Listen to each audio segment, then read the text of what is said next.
Más que la expresión de un hábito, es saber de nosotros mismos, saber de la fragilidad a la cual todo ser humano estamos expuestos. El cuidado de uno mismo es una serie de acciones que tomamos para proporcionar salud. Salud entendida, que según la Organización Mundial de la Salud, es un estado de completo bienestar físico, mental y social, y no solamente la ausencia de enfermedades o de afecciones.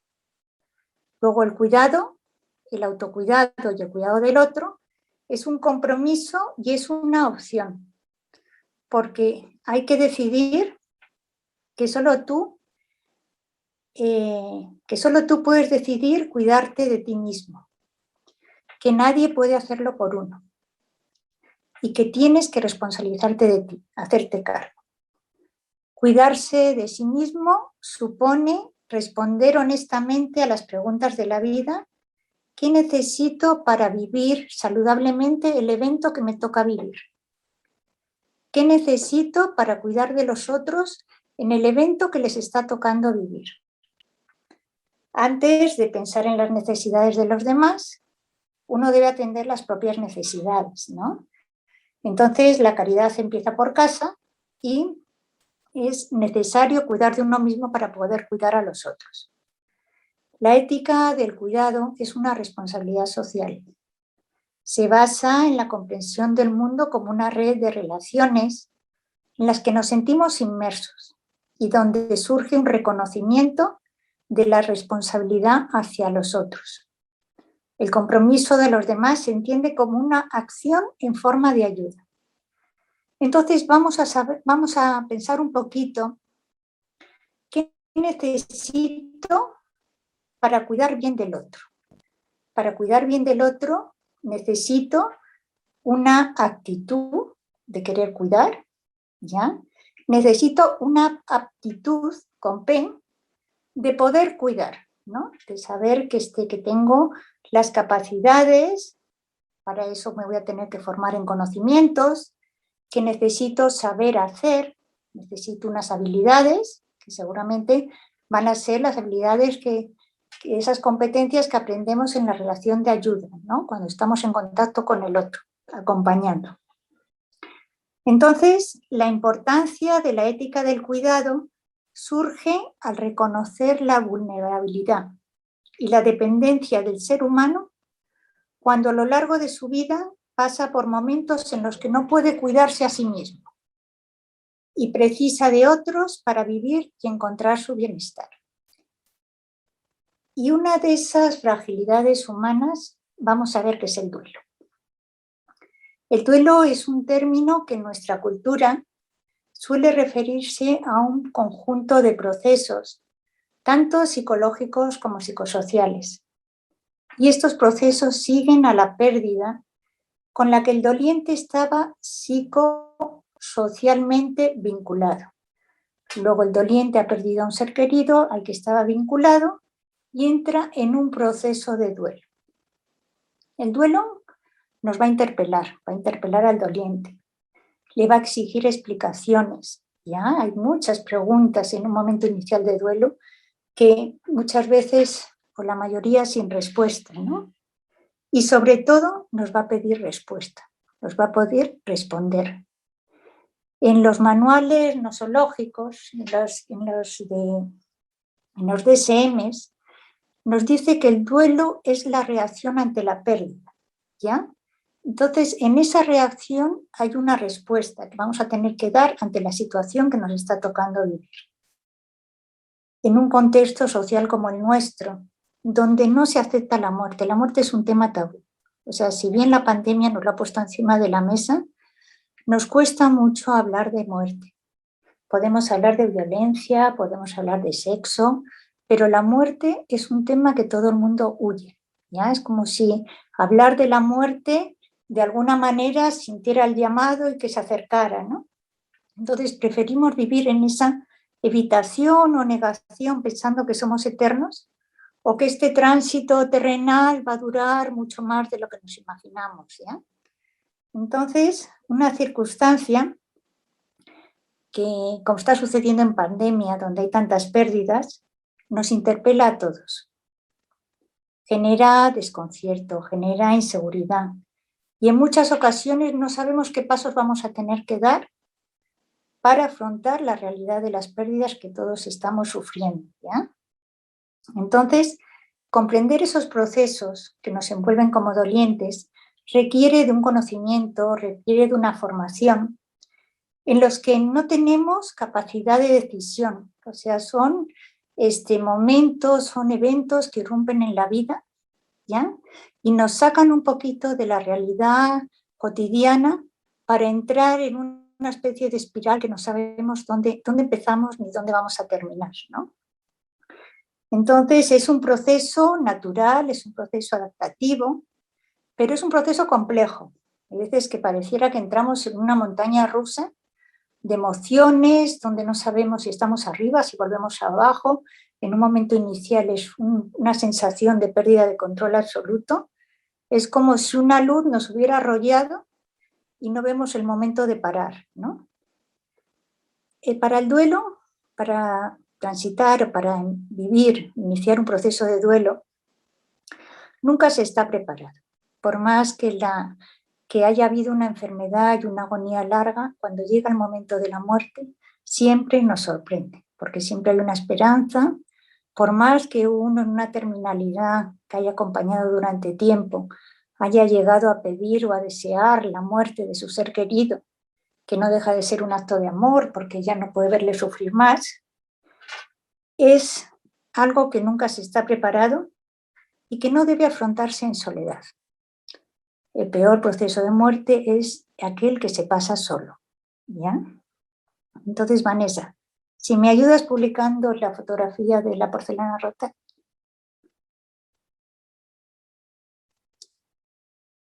Vamos a ver ahora qué es un proceso de duelo. Un proceso de duelo, como vemos en la fotografía, es dentro de la fragilidad humana, quizás sea la pérdida más importante, de hecho la pérdida más importante es la pérdida por antonomasia. Vemos lo frágiles que somos capaces de hacernos añicos. Y no solo en la parte física, sino en la parte emocional, en la parte social, en la parte espiritual. El dolor del duelo es un dolor total. Duele el cuerpo, duele el alma, duele la cabeza, duele el corazón. Es un dolor que hay que ir pieza a pieza trabajando y tratando cada dimensión. Hay una técnica en Japón que se llama el kintsugi, que es un proceso de reconstrucción. Cogen estas porcelanas, creo que data de la Edad Media, y cogen estas porcelanas trabajadas a mano y calentadas en hornos especiales para darles una forma, casando las piezas y uniéndoles con grietas, esas grietas, hay veces que rellenando las piezas que faltan, con una amalgama de oro. ¿Ya? Son piezas que luego van a tener incluso más valor, se ponen en sitios especiales en la casa porque han pasado ese proceso de reconstrucción. Hay que recoger las piezas rotas, hay que colocarlas, hay que pegarlas, hay que poquito a poco y al tiempo que y ritmo que cada doliente escoja o pueda, vamos a ir viendo cómo se va a ir reconstruyendo.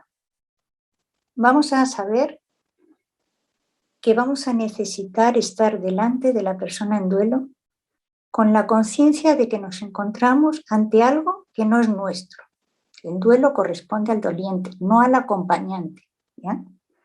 Y a lo que no tenemos derecho, porque la persona que sufre no está delante para enseñarnos. De hecho, sí nos enseña, con sus vivencias, con su forma de expresarlo, con su forma de vivirlo.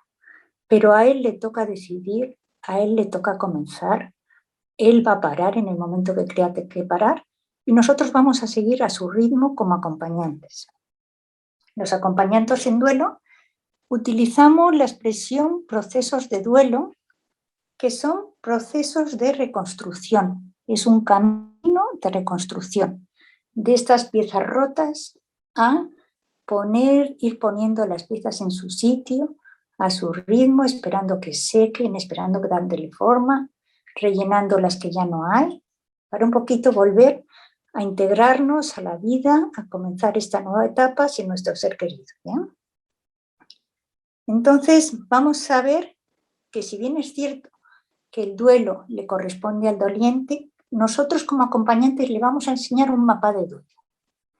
Y en ese mapa de duelo, el doliente va a escoger la hoja de ruta.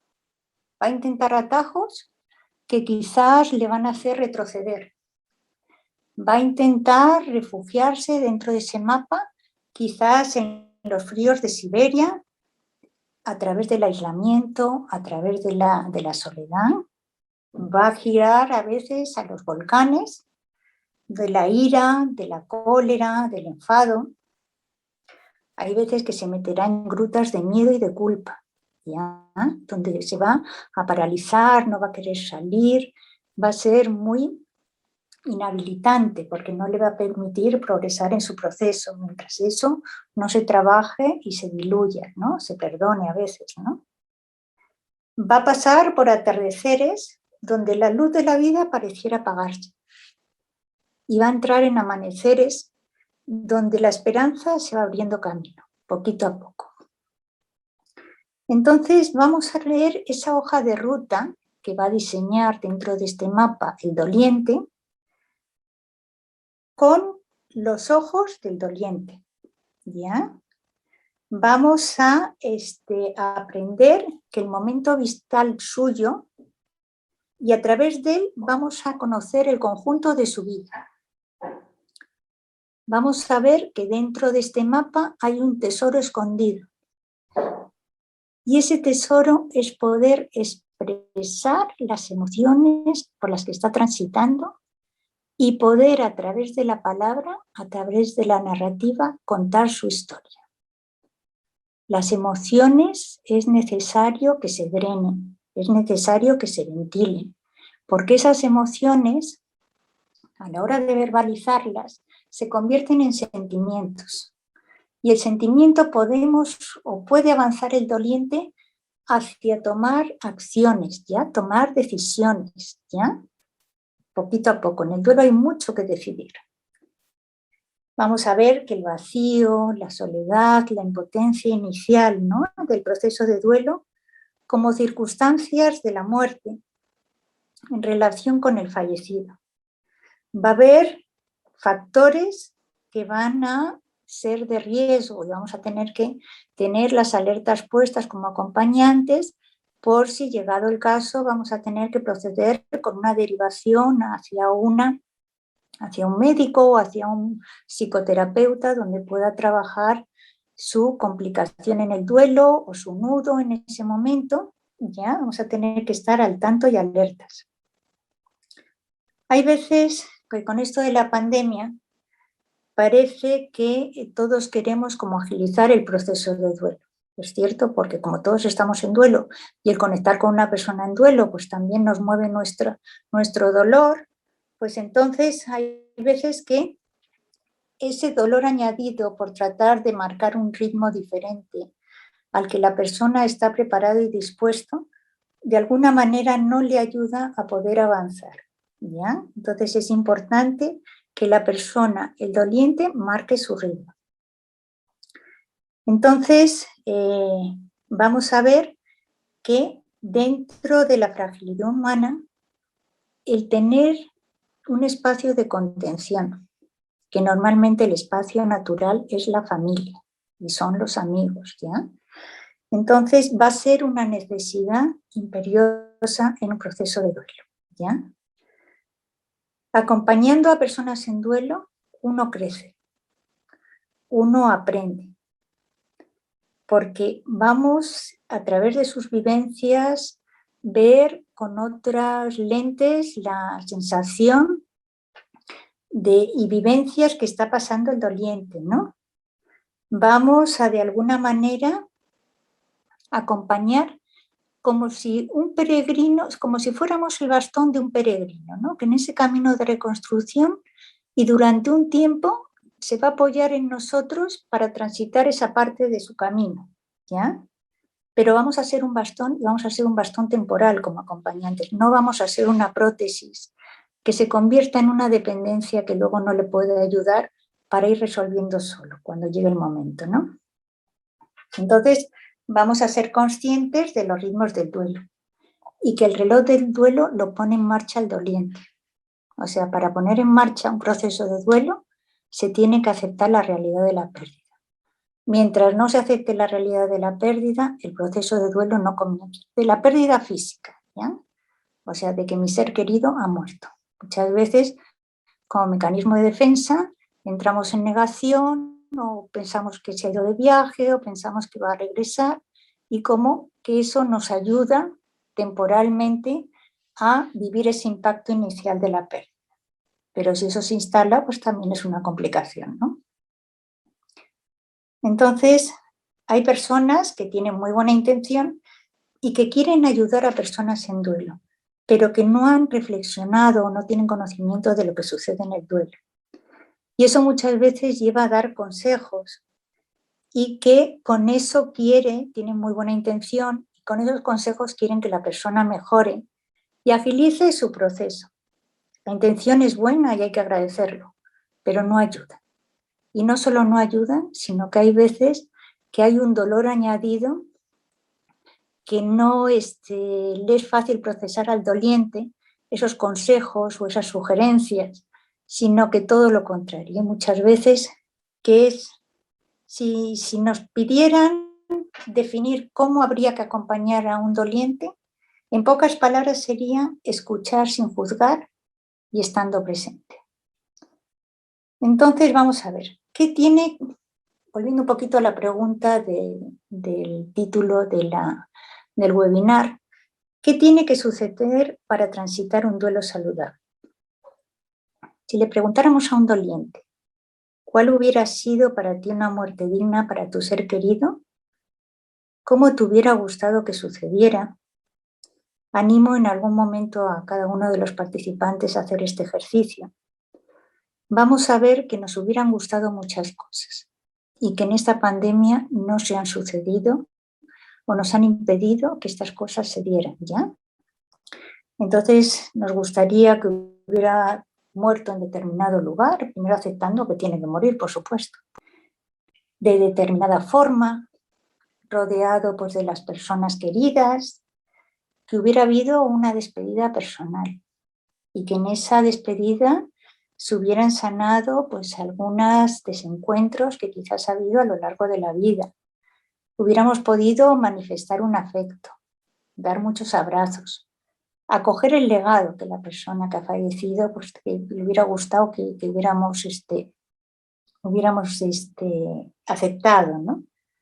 Podríamos, otra de las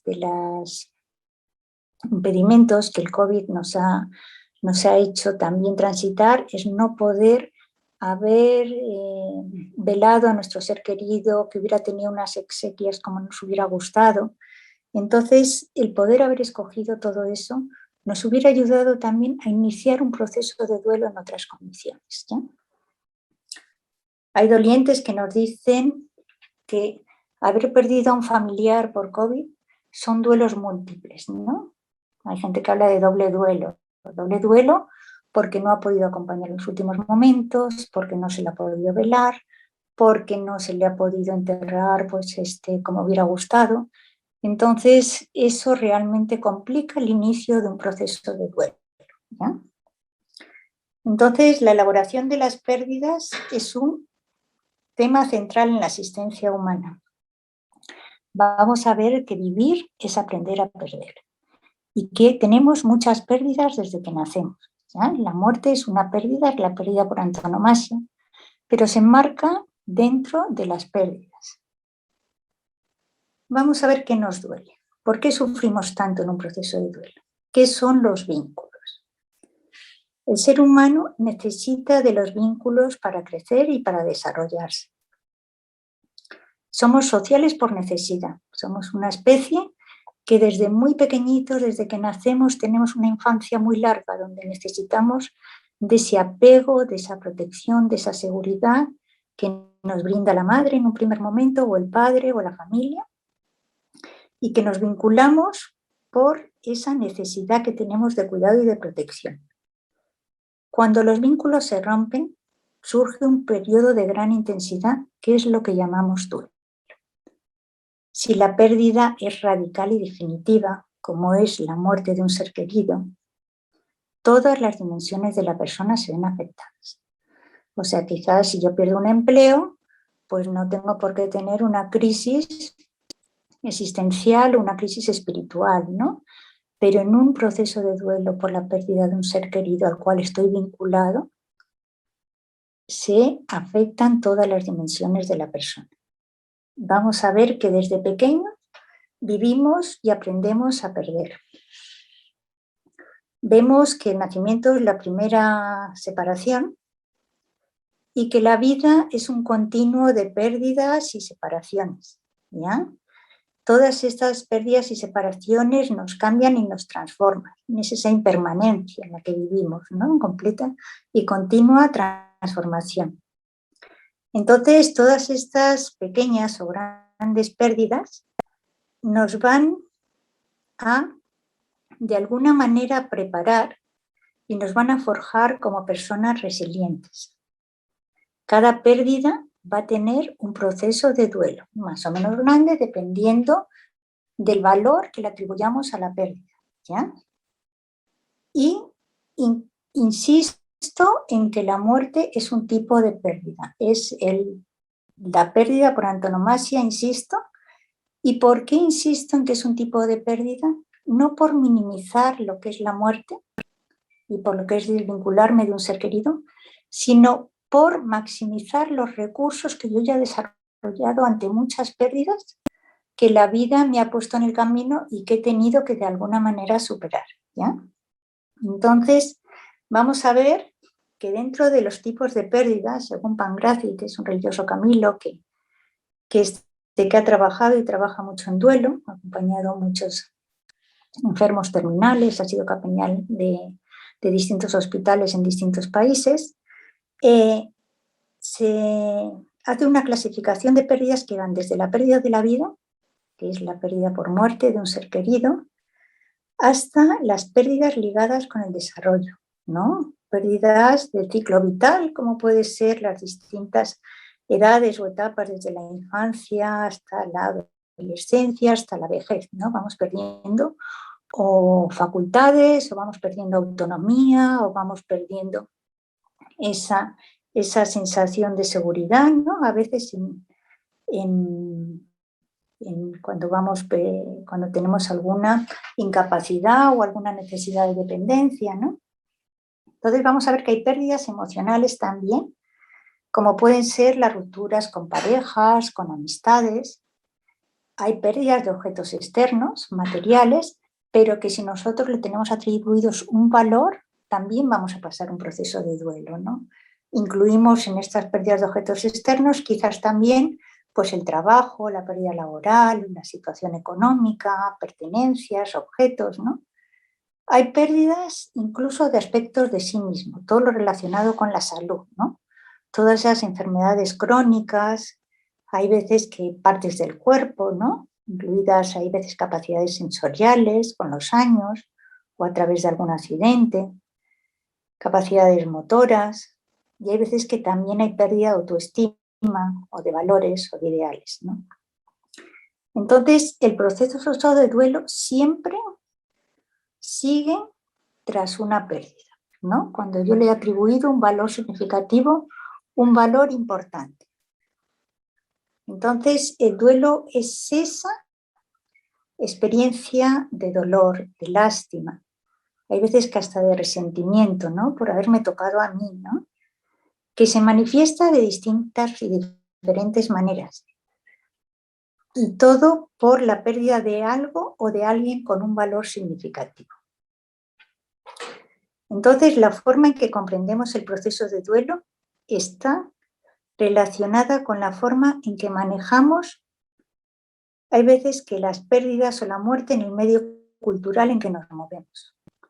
El duelo tiene muchas connotaciones culturales que vamos a tener que tener en cuenta a la hora de acompañar procesos, ¿ya? Entonces, para vivir un duelo saludable, ¿habría que darse una buena muerte? Se supone que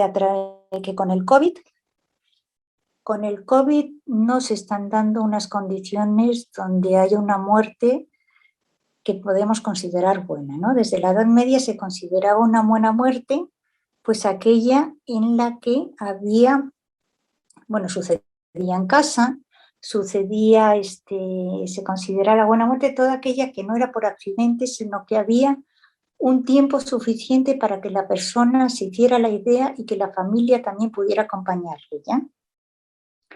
En la actualidad antiguamente también era un tema que se daba a nivel comunitario. Ahora cada vez tiende a ser sacada del mundo público y llevarse más al mundo privado. Cada vez más hay entierros que suceden en las más estrictas intimidades, ¿no? Que solo quieren estar las familias, con muy poquitos asistentes. Bueno, ahora por la presión del COVID, pues así se han dado, ¿no? Pero sobre todo en grandes ciudades, cada vez la muerte es algo como que más frío, con menos posibilidad de expresar y de vivir esos momentos intensos, tanto emocionales como de otras dimensiones, ¿no? En épocas anteriores veíamos esta posibilidad, ¿no? Y esta posibilidad comunitaria también nos hacía prepararnos para la muerte y vivir un duelo de una forma más saludable, ¿no? Porque se podía expresar, porque se podía de alguna manera sentir ese espacio de contención de la comunidad, de la familia, ¿no? Ahora son procesos, en algunos casos, más aislados, ¿no? Vamos a ver que el sufrimiento es un maestro, ¿ya? Nos revela y nos pone en contacto con nuestra vulnerabilidad. El sufrimiento es algo que es la atribución que le damos a algo que tiene mucho valor para nosotros y que nos produce esa sensación de desborde. Dicen que los cuerpos duelen, pero las personas sufren, ¿ya?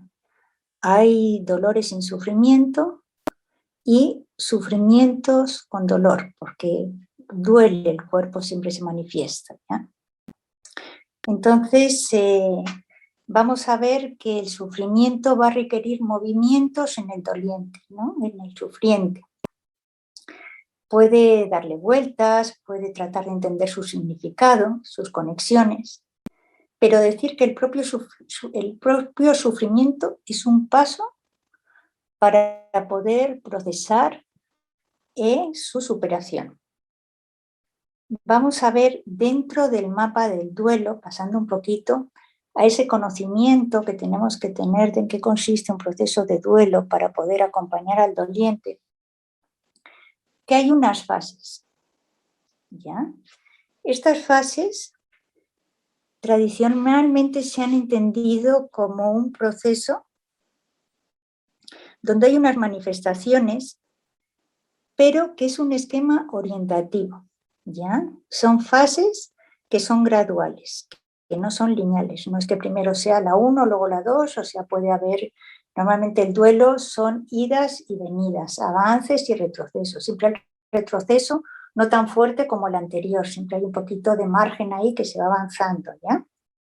Pero en esa gradualidad es como se mueven, ¿no? Entonces vamos a ver que el mapa van a ser las coordenadas por donde nuestro doliente puede tener alguna situación de riesgo, puede tener factores protectores que le pueden de alguna manera proteger y que es bueno saber en qué momento anda y qué recursos se está poniendo en marcha, ¿no? Vamos a ver que las fases, según definen algunos autores, son, la primera es una fase de aturdimiento, es una etapa de shock, ¿ya? Es cuando recién me cuentan la noticia de que mi ser querido ha muerto. En ese momento hay una intensidad emocional tan grande que muchas veces uno ni recuerda, ¿no? Ni dónde estaba, ni quién estaba a su lado. Cuando trata de revivir esos momentos hay mucha hay mucha falta de información por el shock, por el embotamiento y aturdimiento que se está sucediendo, ¿no?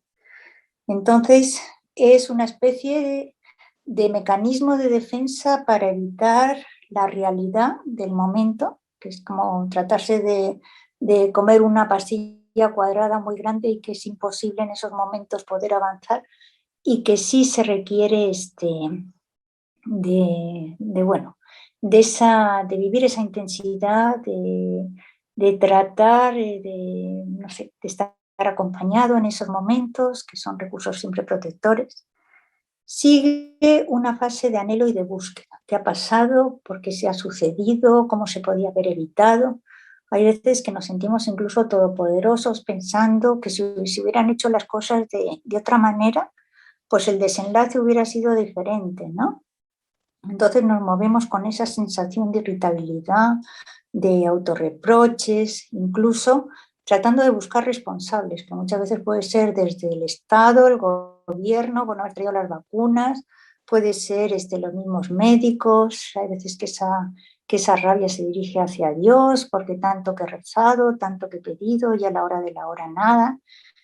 ¿Y qué sucede? Que hay veces que cuando esa rabia se vuelve hacia uno, se convierte en culpa, ¿ya? Puede ser una culpa irracional y se pierde de alguna manera la seguridad, la autoestima, ya siente uno que no reacciona con los recursos que en otro momento le han dado contención, ¿no? De ahí hay una fase de desorganización, ¿ya? Donde va tomando conciencia de la realidad de la pérdida. Se empieza a dar cuenta que a través de los pésames, que todo esto es verdad, a través de los días que pasan, a través pues de todos los trámites que hay que hacer, que el ser querido no va a volver, ¿ya? Entonces hay una pena, hay una tristeza, hay rasgos muy parecidos a una depresión, ¿no? Hay incluso apatía, desinterés.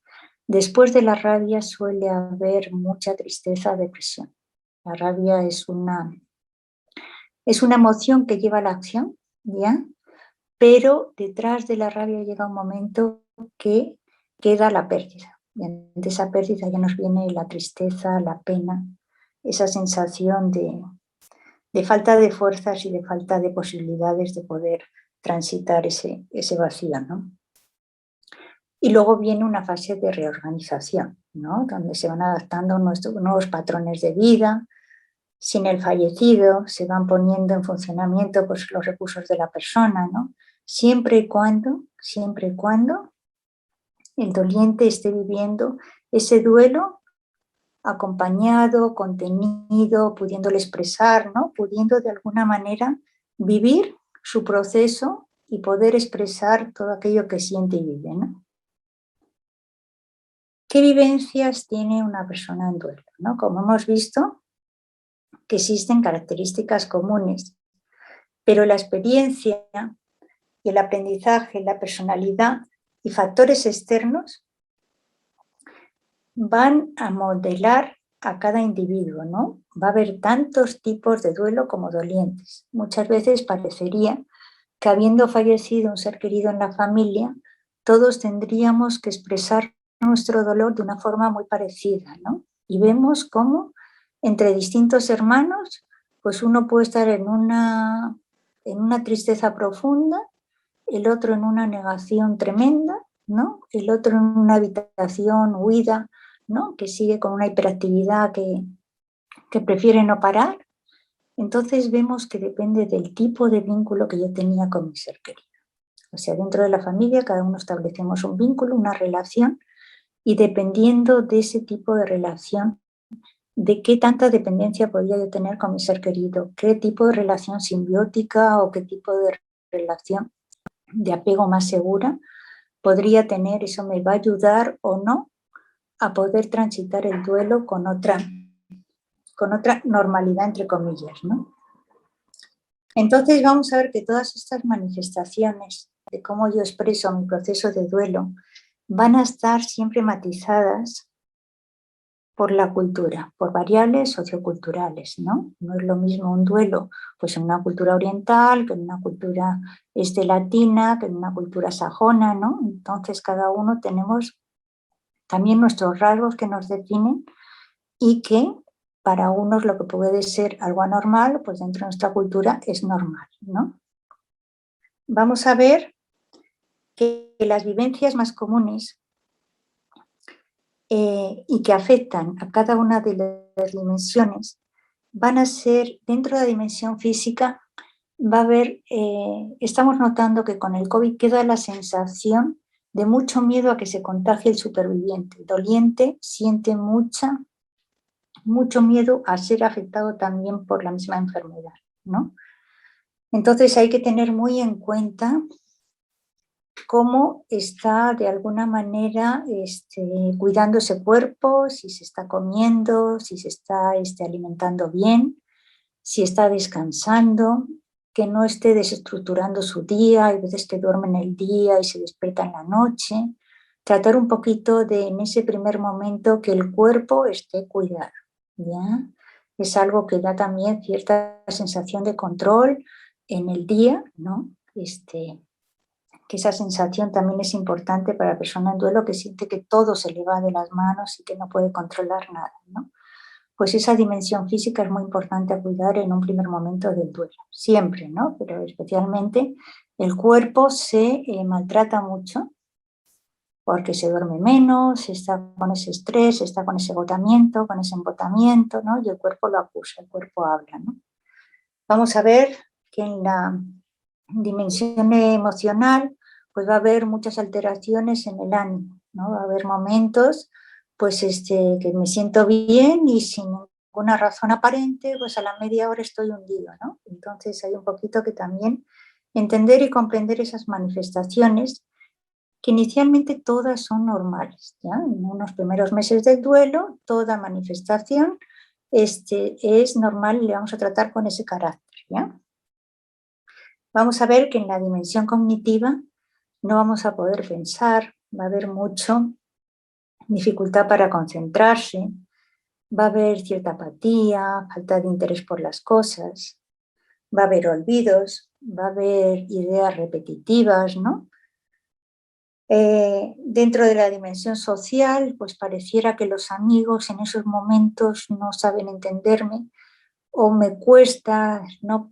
que ellos de alguna manera me acompañen en estos momentos, ¿no? Que son tan difíciles para mí y que realmente no sé ni lo que quiero, ¿no? Ni lo que necesito, ¿no? Entonces hay veces que incluso se produce cierto resentimiento hacia los demás, ¿no?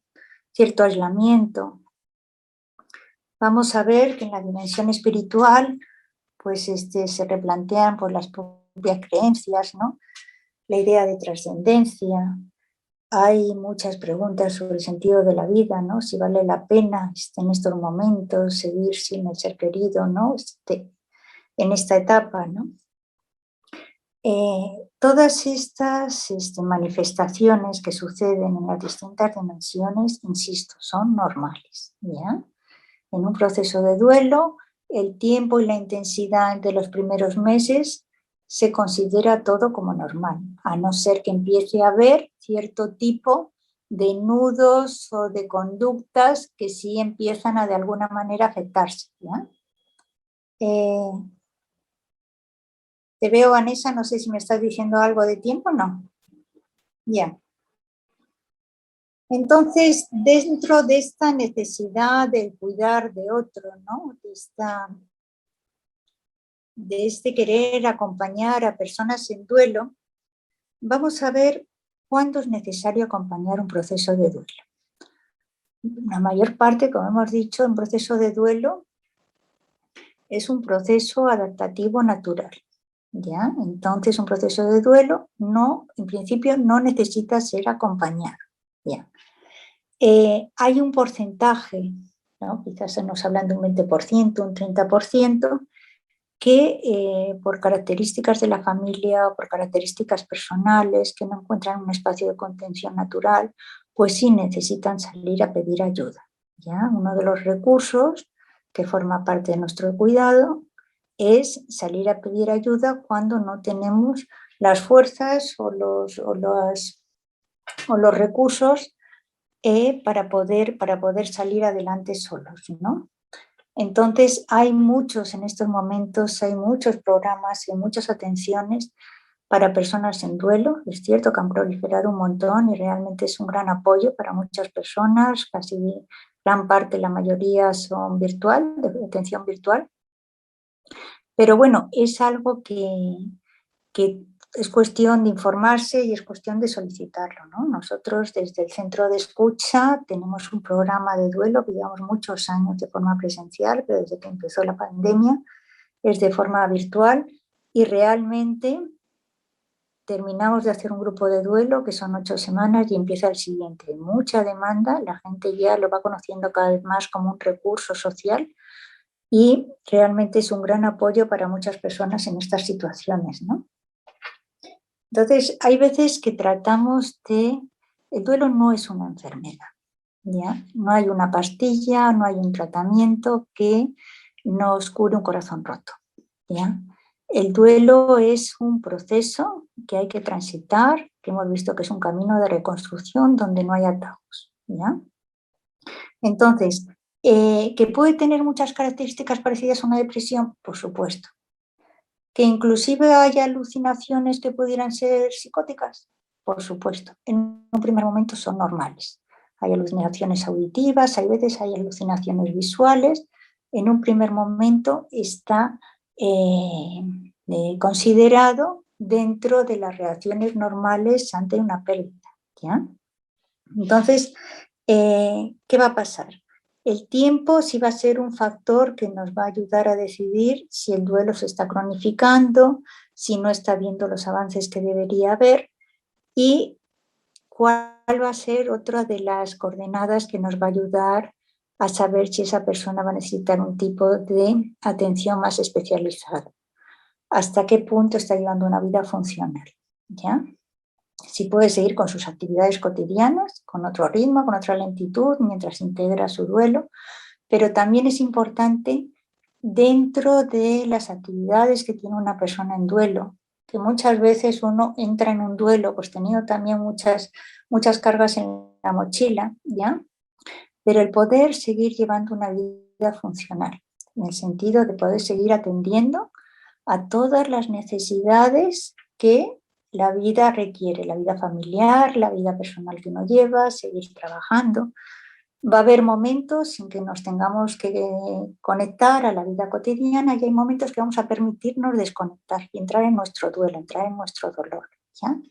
Es necesario alternar estas actividades para no abandonar la vida cotidiana y centrarme únicamente en el duelo, porque eso no me va a ayudar a integrar y a poder de alguna manera adaptarme a esta nueva realidad, ¿no?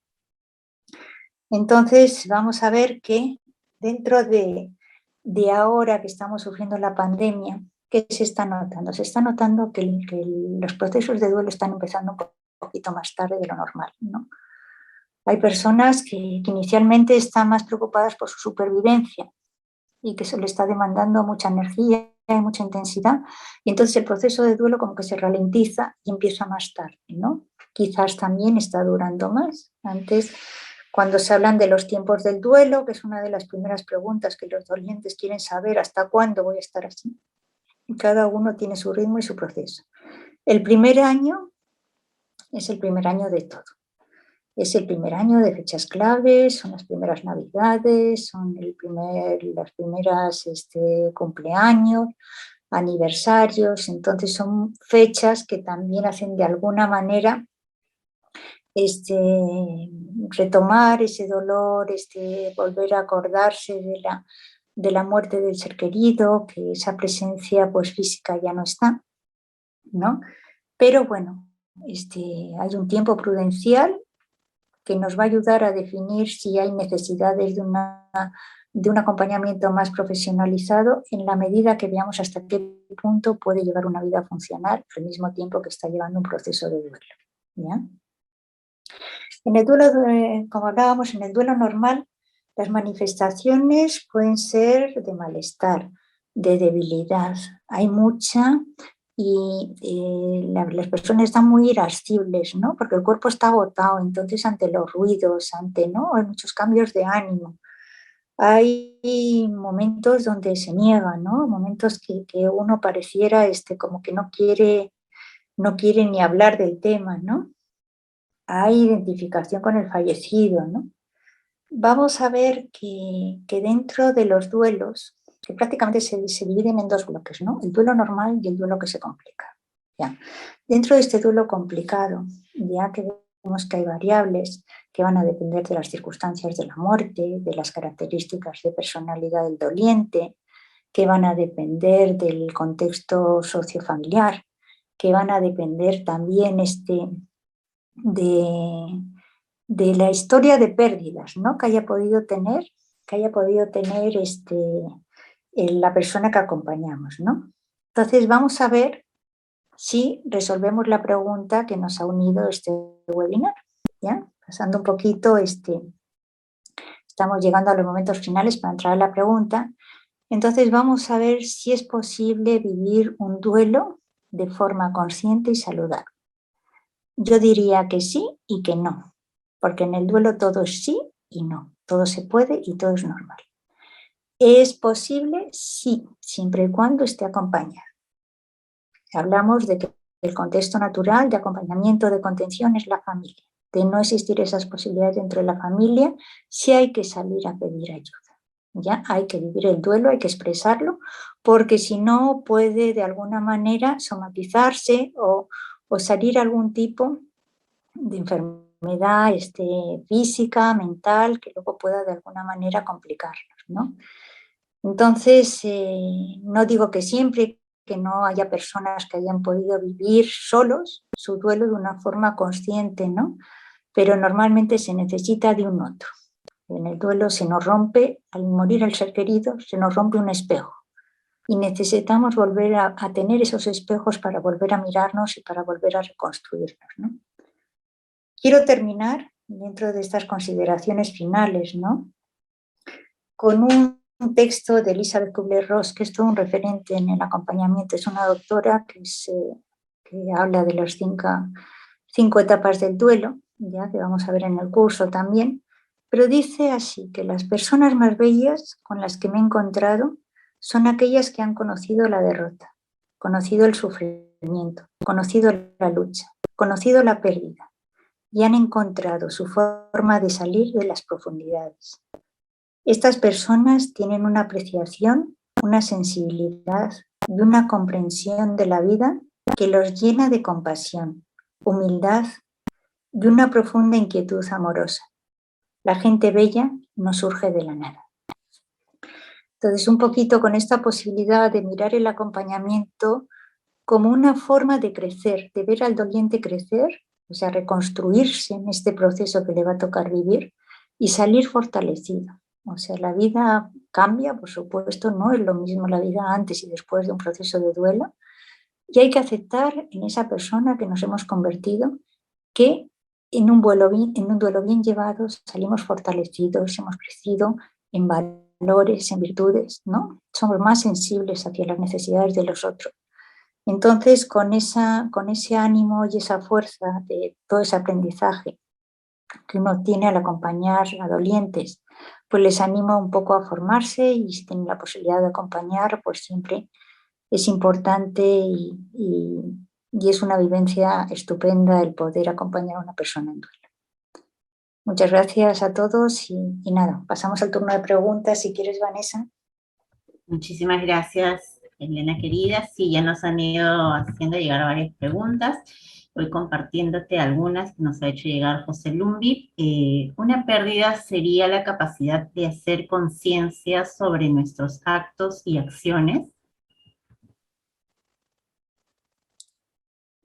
Más que una pérdida, o sea, ¿pero en qué contexto me comenta esto? Él pregunta si es que la pérdida sería la capacidad de hacer conciencia sobre nuestros actos y acciones, ¿no? O sea, de hecho, una de las manifestaciones de la pérdida, ¿no?, es revisar si yo he tenido que ver algo con esa pérdida, ¿no? Lo que hablábamos un poquito de que hay veces que pensamos que nosotros si hubiéramos hecho las cosas de otra manera, ¿no? El desenlace hubiera sido diferente, ¿no? Entonces quizás es un poco revisar si eso es lo que se refiere. No sé si le estoy contestando o no. José también nos pregunta, ¿qué se puede hacer cuando la persona no es consciente de la pérdida, aunque haya vivido el proceso? ¿Ello sería como una negación inconsciente? La negación es un mecanismo de defensa necesario, ¿ya? Es un mecanismo de defensa que en un primer momento cumple una función, ¿ya? Pero que si eso se mantiene a lo largo del tiempo, quizás luego se convierte en un duelo enmascarado y esta persona empieza a somatizar algo que cuando llega a atención primaria al médico, se da cuenta que el origen de todo esto proviene de ese duelo que no pudo ser expresado y trabajado en su momento. Nos hacen llegar también una pregunta, una consulta. Ya pasaron 4 meses desde que falleció mi esposo y no hay un solo día que deje de llorar por él. ¿Cuál debe ser mi actitud? Pregunta. Gracias por la pregunta. Se llora mucho. Yo recuerdo a una viuda que me decía que se le habían secado las lágrimas, que ya no tenía ni lágrimas. Se llora mucho y el llanto siempre es bueno. El llanto es culturalmente, nos han inhibido el llanto porque piensa que uno cuando llora está mal. Y uno cuando llora manifiesta, manifiesta una necesidad de expresar, ¿no? Que muchas veces antes de convertirla en palabras necesitamos que esa emoción drene, ¿no? Entonces yo le sugiero que cuando tenga que llore. Y si puede llorar acompañada, mejor. Y que poquito a poco esas lágrimas se irán convirtiendo en palabras y esas palabras se irán convirtiendo en decisiones y que poquito a poco vaya a su ritmo, ¿ya? Rosalía nos hace llegar la siguiente pregunta. Dice, mi hija falleció hace un mes. ¿Cómo se puede acompañar a su hijo de 13 años, que es mi nieto, no habla mucho y tiene poca comunicación con su papá? Eso habría que de alguna manera, bueno, que cada persona, un niño adolescente, ¿no? Que realmente ya está viviendo una situación vital de pérdida, ¿no? De identificación, encontrar su lugar.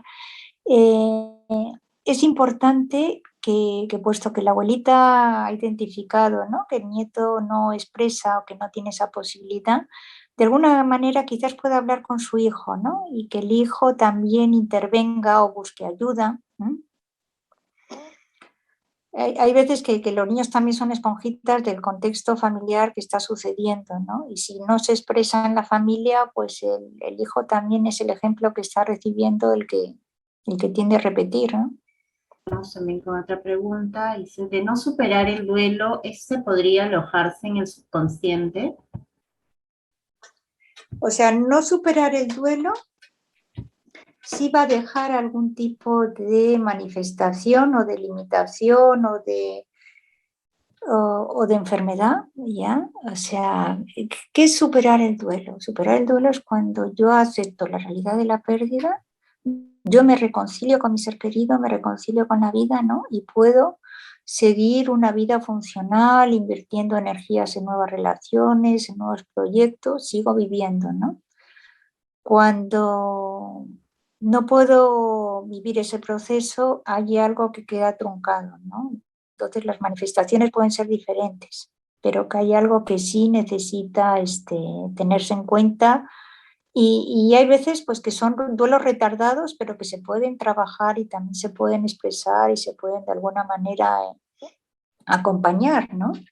Pilar menciona que hay experiencias en otros países sobre cómo han incorporado el tema de la muerte en la educación escolar y en la educación superior.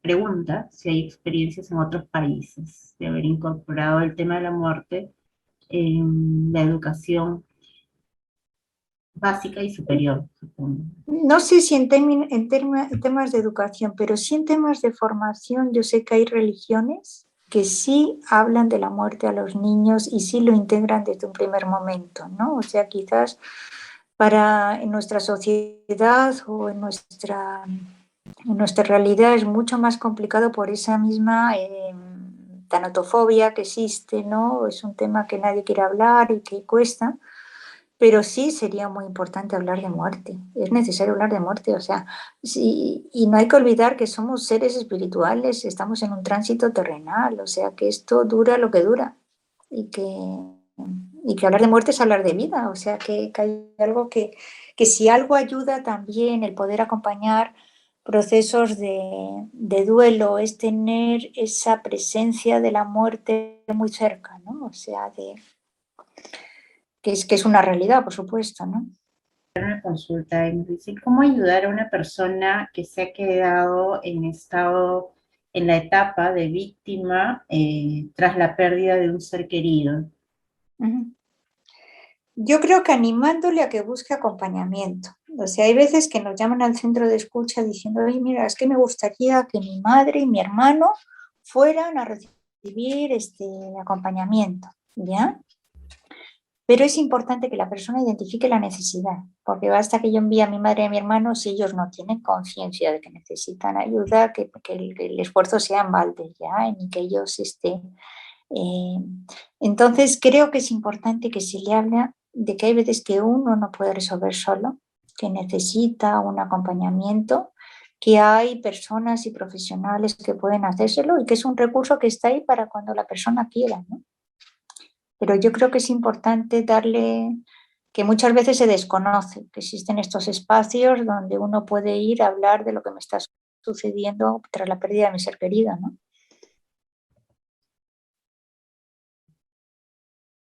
¿Se puede ayudar a una persona que se niega a recibir ayuda? Se puede obligar, yo creo que Se puede ayudar a alguien se puede ayudar a una persona que no, que dice no necesitar ayuda. por supuesto, se le puede contar la experiencia, ¿no? Todos hemos tenido una experiencia de pérdida, ¿no? Entonces, contar lo que a mí me ayudó, lo que no me ayudó, como experiencia personal, ¿no? O sea, quizás en ese momento, pues a mí me ayudó, pues, no sé, pues hablar con un padre, o me ayudó, pues ir al cementerio y hablando, o sea, que la persona sea capaz de hablar, de poner en palabras lo que está viviendo, lo que le está ayudando, lo que siente que tiene un nudo ahí que no lo puede desatar, ¿no? Y sobre todo saber de que uno no está solo, ¿no? Y que cuando uno sale a buscar ayuda la encuentra.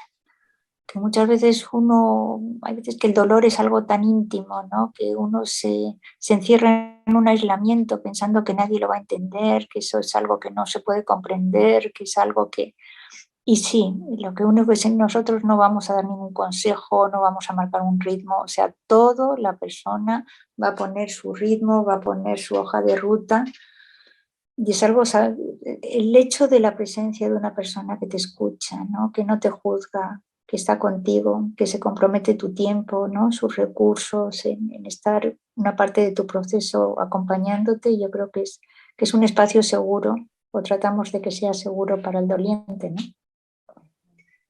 Bueno, Pilar consulta acerca de si hay en Lima espacios para poder socializar las vivencias de duelo con otros dolientes. Creo que al inicio mencionaste lo del centro de escucha, tal vez podrías Es, volver a nosotros mirar. en Lima hay varios centros bueno, hay varios centros de escucha, pero pocos centros de escucha que trabajan el tema duelo, hasta donde alcanzamos, ¿ya? O sea, la Ruiz tiene su centro de escucha, pero un programa especializado en duelo lo tiene la parroquia de Fátima, lo tiene la parroquia Santa María Reina y lo tiene la parroquia San Felipe, donde tenemos el CESPA, ¿ya? El CESFA somos un equipo de profesionales, todos hemos pasado por las aulas de la Ruiz, todos tenemos una formación universitaria de base y llevamos muchos años de experiencia acompañando a dolientes. Trabajamos en grupo, hay un programa de acompañamiento grupal y tenemos atención individual. Es un programa gratuito, ¿ya? Entonces, si están interesados, pues no sé si le pudiéramos pasar el teléfono o que te lo pidan a ti, Vanessa, y que o se publica en el chat, no lo sé si alguien lo puede tener. Sí, Y, sí, vamos a pasarlo. y que se pongan en contacto y les explicamos un poquito cómo en qué consiste el programa. Sí. Pues bueno, Elena, muchísimas gracias nuevamente por el tiempo. Elena nos acompaña desde España, para ella son como casi ya las 2 de la madrugada. Se ha dado este tiempo para nosotros. Muchísimas gracias por esta deferencia, Elena. Y no quiero dejar de invitarlos a animarlos a que se puedan unir y participar en este curso que va a estar a cargo de Elena.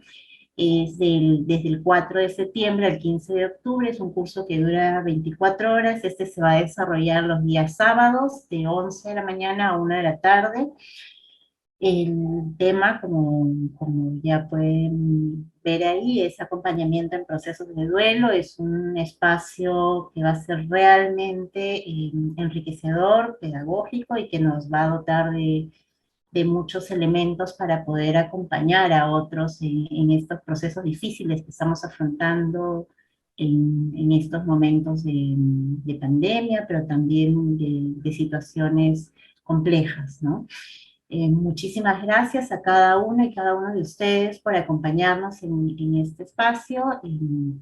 Elena, nuevamente, mil gracias por tu tiempo y bueno, esperamos contar con la participación de los aquí presentes. Por el chat también les estoy compartiendo el enlace en donde hallarán mayor información acerca de los contenidos del tema que se van a desarrollar en cada una de las unidades. Nos vemos muy pronto, Elena. Muchas gracias a todos. Parece que estoy en el más allá. Cuídate mucho, un abrazo grande. Gracias a todos. Gracias. Hasta luego, gracias.